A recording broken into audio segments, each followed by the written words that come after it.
Hello and welcome back to day 2 of my full AZ104 course.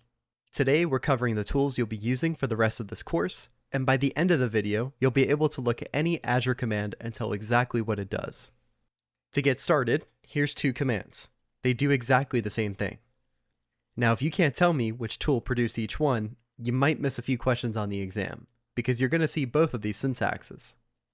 Now before we get too technical, I want to cover why any of this even matters, because the portal is sitting right there and it works perfectly well. And any advice about, oh, go learn the command line is really easy to ignore. So let me show you what it actually buys you. I want you to picture a scenario where you've long since passed the AZ104 and you're working as a cloud engineer. You have your manager who catches you before lunch. He tells you that finance is putting a cost report together, so every virtual machine in production needs a cost center tag before the audit next week. It's a pretty straightforward task, but you go ahead and you count how many virtual machines are actually in production. Come to find out, there's 60 of them. Now, if point and clicking on the portal is the only tool you have, that's basically your afternoon and most of the next day gone.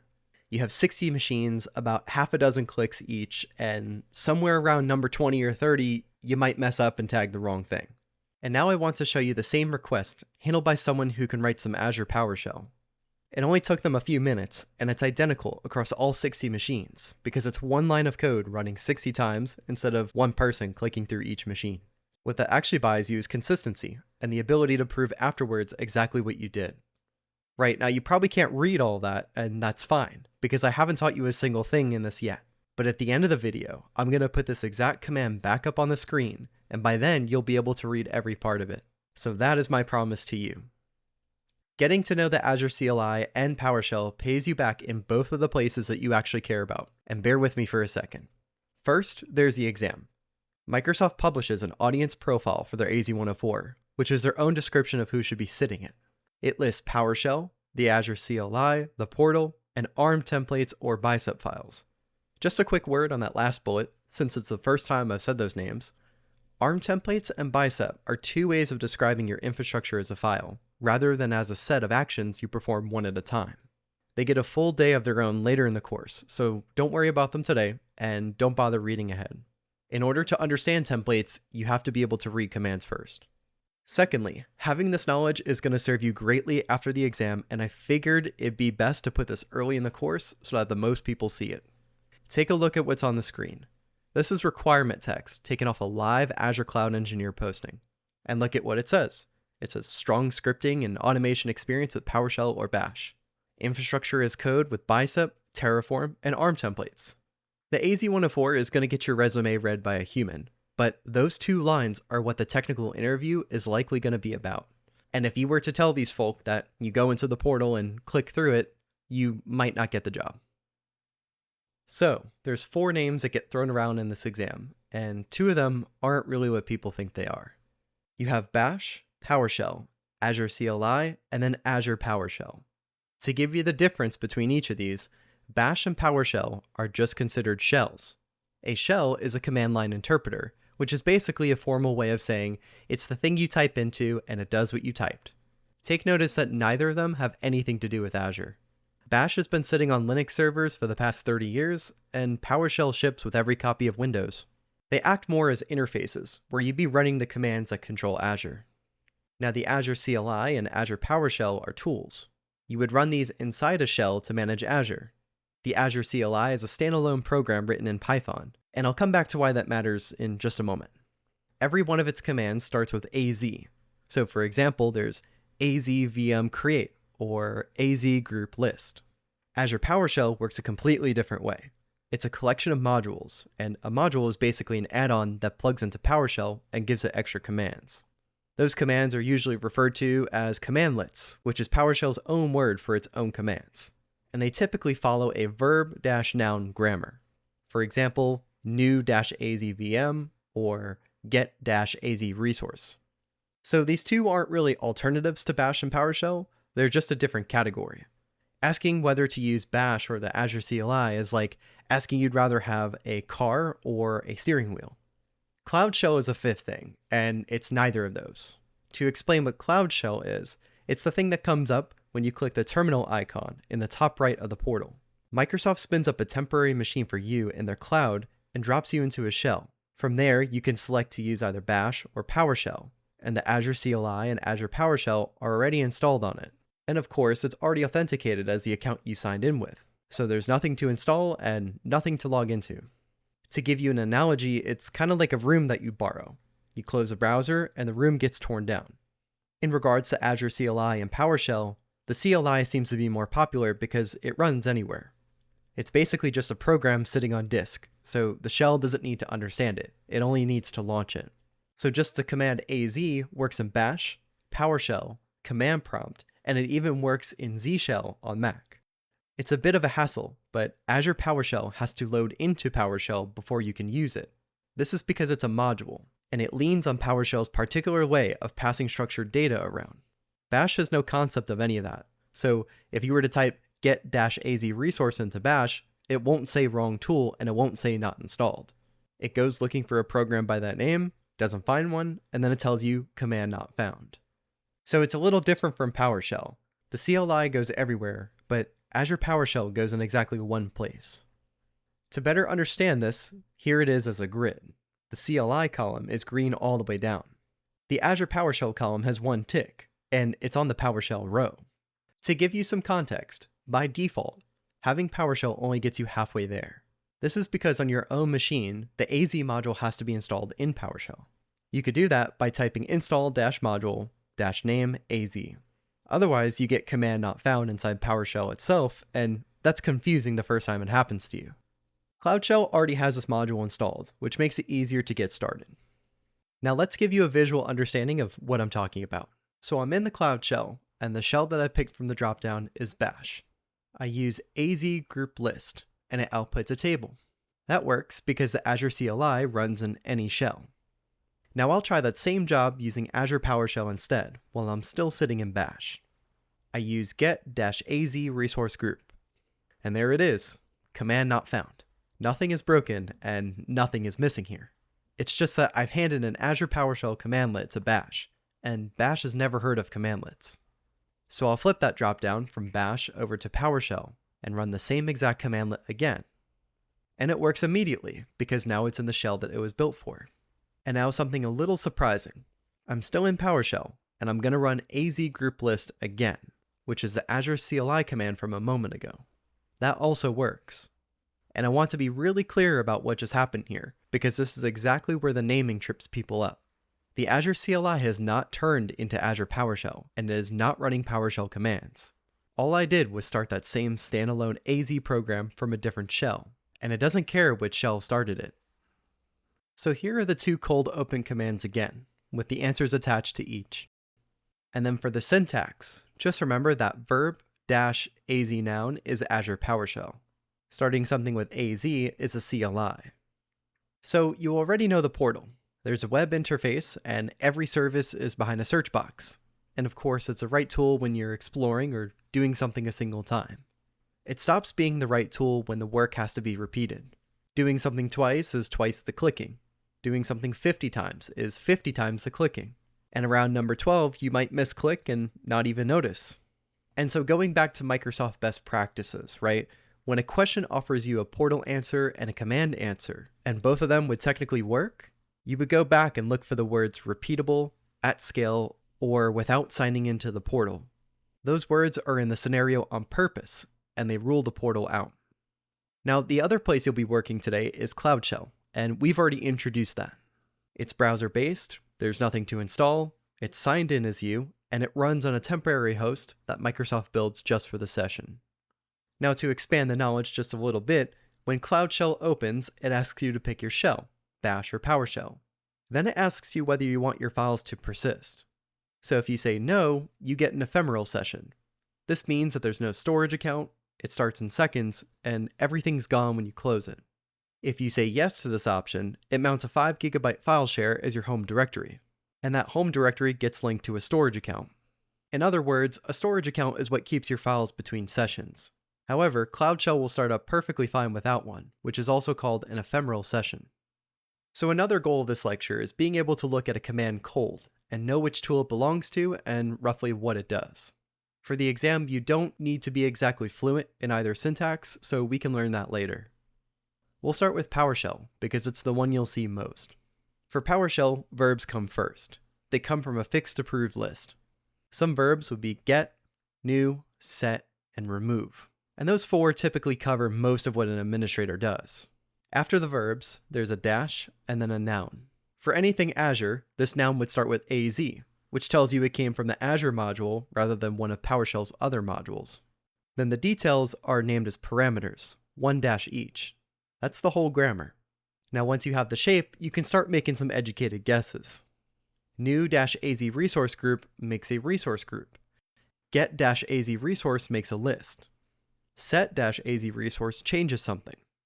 All you're really doing there is recognizing four verbs and then reading the noun that comes after them. Now let's do the same thing in the CLI. This one starts with AZ, which is what every CLI command does. Then the thing, then the action. There's group, create. It reads left to right, getting more specific, which is opposite order to PowerShell. Then flags with two dashes. Same details, but with different punctuation. It also guesses the same way. AZ storage account create, AZ VM create, AZ deployment group create. The pattern holds as the thing gets more specific. Storage account is two words, and it still slots into the same place. So the part to hold on to is that these two aren't competing at all.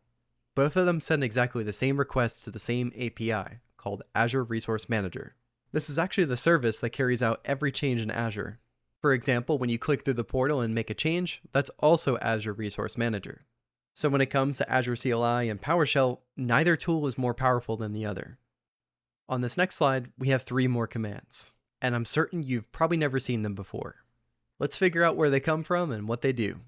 The first one, get-az virtual network subnet config. We know that get means read, so nothing is going to change here.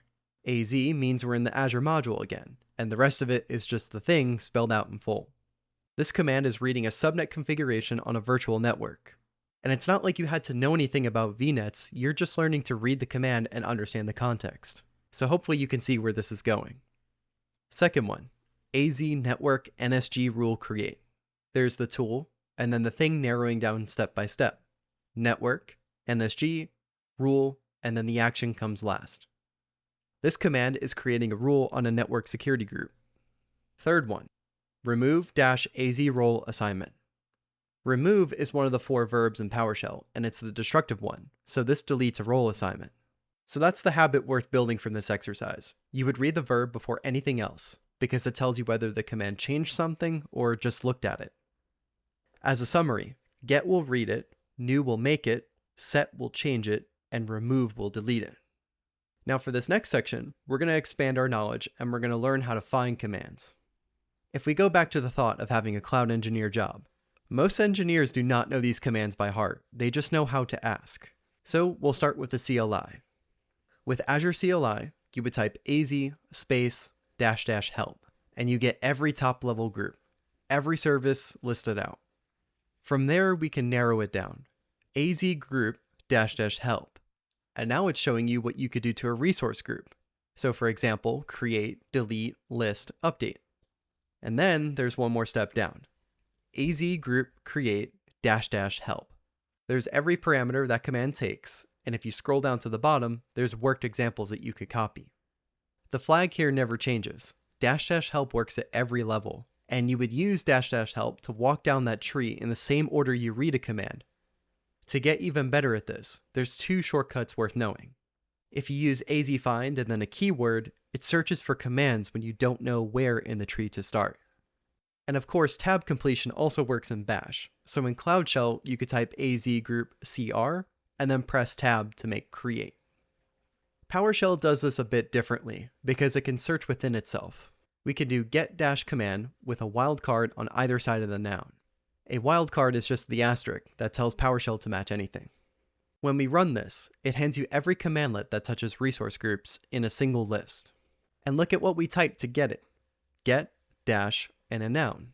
That's the same grammar that we learned 10 minutes ago, pointed at PowerShell itself. We can also do get - help with the commandlet name and - examples, which gives us worked examples rather than the bare syntax. Now I said earlier that PowerShell verbs come from a fixed approved list, and we only mentioned 4 so far. If you want to see the rest, you can type get-verb, and it'll show you the entire list of all verbs. If you don't see a verb on that list, then that means that the verb doesn't exist within PowerShell. Let's hop into Cloud Shell and give these commands a quick run. For my shell of choice, I'll be using PowerShell, because it can support both the Azure CLI and PowerShell. First, we're going to run AZ group create --help. From that, we get a super long output, but there's examples at the bottom. And then moving on to PowerShell, we could do get-command with AZ resource group with a dash in the front and a wildcard on either side. This is going to give us every commandlet for resource groups that are in the system.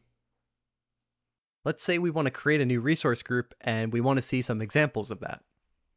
We would type get-help new-az resource group -examples. And then lastly, there's get-verb, which shows you everything you could do for your resources.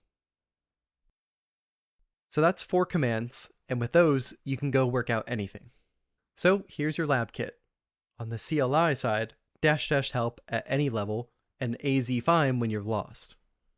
On the PowerShell side, get-command to find it, and then get-help-examples to see it used, and then get-verb if you're ever unsure whether a verb is even real. So if or when you do today's lab, I challenge you to try and use these commands first whenever you get stuck. Now before the recap, I owe you something. This is the command from the very start of the video, the one that tagged 60 virtual machines. With everything we covered in the lecture, I think we could read it together now. Get-azvm. Get is one of the 4 verbs, and it's the one that reads, so nothing has changed yet. AZ tells you that this came out of the Azure module. VM is the virtual machine. And then -resource group name is a named parameter, 1-, telling it which resource group to look in. So that first command just fetches every virtual machine in the production resource group. That resource group is named rg-prod. Then there's the vertical bar. That's called a pipe, and it hands the results of the first command straight into the second one. And for each -object does exactly what it sounds like. It runs whatever's inside the braces once for every machine that came down the pipe. Notice there's no AZ in either of those, because they're plain PowerShell rather than anything Azure specific. And then the line actually doing the work is update-az tag. Update is a verb that you haven't seen today, but you already know what it means, because it changes something rather than reading it. AZ tag is the thing, and then there's 3 named parameters, 1- each, saying which resource, which tag, and to merge it with whatever tags are already there instead of wiping them. So that's it. That's the whole command. There's 4 verbs, 1 grammar, and 60 virtual machines, and about a minute. Let's do a quick recap of what we learned in this lecture. Bash and PowerShell are both shells. These are places that you type, and both of them existed long before Azure did. The Azure CLI and Azure PowerShell are tools you run inside these shells. The CLI is a program in its own right, so it goes anywhere, including the Windows command prompt. Azure PowerShell is a set of modules, so it runs in the PowerShell shell and nowhere else. And Cloud Shell is a temporary browser-based room with all 4 installed and already signed in. The portal is right for exploring and for one-off work. The moment that a scenario says repeatable, at scale, or without signing in, using the portal is the wrong answer. Cloud Shell runs in a browser, signs you in automatically, and asks on the first launch whether you want files to persist. An ephemeral session needs nothing at all.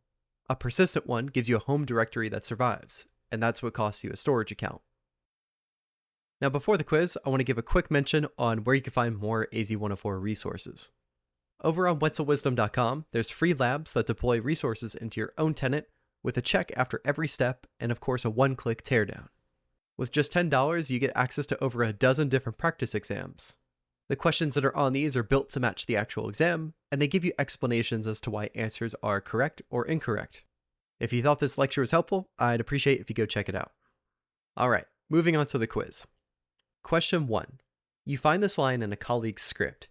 new-azvm-resource group name rg-prod-name vm-web01. Which tool was it written for? A. Azure CLI, B. Azure PowerShell, C. Azure Cloud Shell, or D. the Azure portal. Okay, the answer is B. The command syntax is verb-noun starting with AZ. That's Azure PowerShell and nothing else. The CLI would have written it as AZVM create. C is an interesting wrong answer because Cloud Shell is a place you work in, and a command has to come from a tool. When we think of tools, we're either thinking of the Azure CLI or Azure PowerShell. Question 2. You need to create a resource group called rg-prod using Azure PowerShell. Which commandlet would you use? A. Add-az resource group. B. Set-az resource group. C. New-az resource group. Or D. Deploy-az resource group. Okay, the answer is C. This is the approved verb list doing its job, and it's the list you could pull up yourself with get-verb. The new verb creates something that didn't exist. Set changes something that does exist. Add will attach a thing to an existing thing, and then D isn't an approved verb at all, so no commandlet anywhere is called that. The giveaway in these types of questions is usually the unfamiliar verbs. Question 3. Fill in the gap in the CLI command to create a storage account. A. AZ new-storage. B. AZ storage account. C. AZ create storage. Or D. AZ account storage. Okay, the answer is B. Azure CLI always reads as AZ and then whenever you're touching. Then there's what you're doing to it, and then the flags. Storage account is the thing, even at 2 words, and create is the action. C and D have the order backwards. Answer A borrows PowerShell's habit of putting the verb in the name, which the CLI never does. The point of this question was to get the order right so that you can start identifying commands that you've never seen before. Okay, last one. An administrator keeps a few scripts in their Cloud Shell home directory and needs them to still be there the next time they sign in. What has to exist?